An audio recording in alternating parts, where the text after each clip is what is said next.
today's video is another concern video po. Ang sabi niya is, Miss Ting, my wife always demand na bumaba ako sa kanya. And stay lang daw ako lagi sa clit niya. I don't know why. Newlywed kami or bagong kasal daw sila. Nung GF ko siya, hindi naman siya ganun. First time ko din ang wife ko.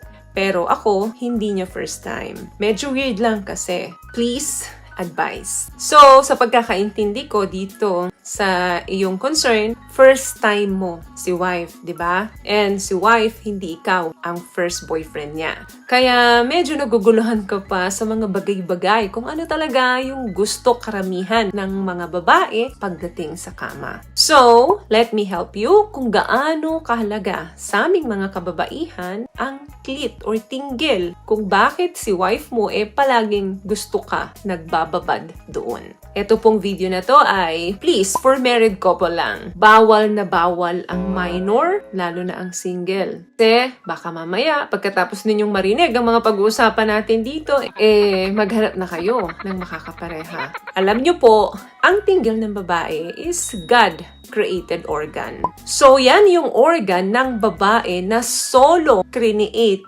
para lang sa sexual pleasure. Kakatuwa si wife mo kasi hindi siya nahihiya na makipag-communicate sa'yo na yun ang gusto niya na pagtuunan mo ng pansin sa tuwing may intimate kayo. May mga kalalakihan po at medyo marami-rami ang ini-ignore ito. Hindi nyo alam. Napaka-powerful niyan. Isa yan sa weakness ng babae. Alam niyo po ba na ang tinggil ng babae ay more sexually sensitive kesa sa vagina? So, kapag in-ignore mo yan kay wifey, ang dami mong na-miss out. Number 2, ang dila ni Mr. at ang tinggil ni wifey ay perfect match. Kaya wag mong ipagdamot yan kay Mrs. Ayaw mo ba na sobrang napapaligaya mo yung partner mo? So, taas-taas ang kamay ng mga lalaking matutulis ang dila.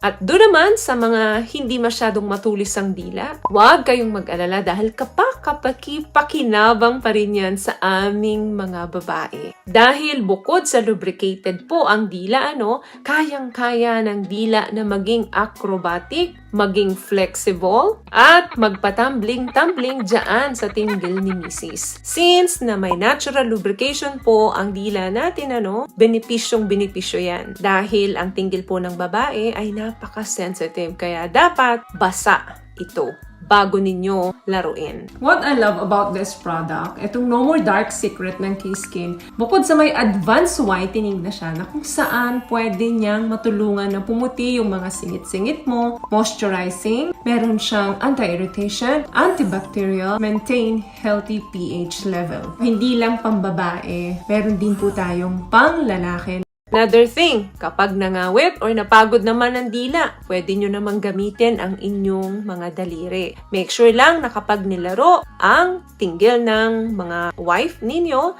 malinis po ang inyong kamay. Another thing, kung napagod na rin ang daliri, napagod na rin ang dila, pwede namang gamitan ninyo nung saging ninyo na laruin ang tinggil ni Mrs. Lalo na kapag ito ay matigas na. Huwag mahiya. Asawa mo yan. And another thing, kayo namang mga kababaihan, huwag mahiya. Ibuka ang dapat ibuka para hindi na mahirapan si Mr. Playing with the tea is good for play. So bakit mo ikahihiya yung pareho ninyong ikaliligaya? Dapat ang confidence and freedom palaging kasama yan kapag kayo ay nagkakaroon ng mga intimate ni partner. Wag na wag kayong mako-conscious. Sa mga kalalakihan, baliwala yan. Malaki yan, maliit yan, basa yan.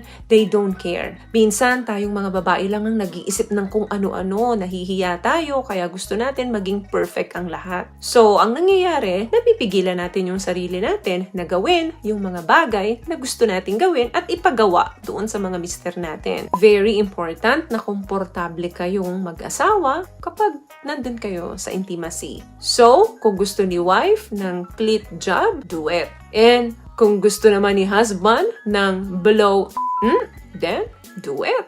Alam nyo ba na napaka-attractive sa husband kapag nakikita nila na nandun ang confidence and freedom sa mga wife nila? Meaning, ginagawa nila kung ano yung gusto nilang gawin. Ini-express nila kung ano yung gusto nilang sabihin. Mas natu-turn off pa ang lalaki kapag mahiyain ang babae. Pagdating lang naman sa kama, walang desente when it comes to making love. Kasi, pag desente kayo, hindi kayo mag-i-enjoy. Very limit lang kasi ang mga galaw nyo. So, yun lamang guys ang video natin for today. I hope nakapagbigay po ako ng tip sa inyo. At kung nagustuhan nyo po ang ating video, please give it a thumbs up, comment down below, and also share this video na rin po sa mga kaibigan na sa tingin nyong matutulungan ng video natin. Once again, palagi po kayong mag-iingat at palagi po kayong manalangin. Thank you guys for watching and see you in our next one. Always love yourself and be a blessing. Bye!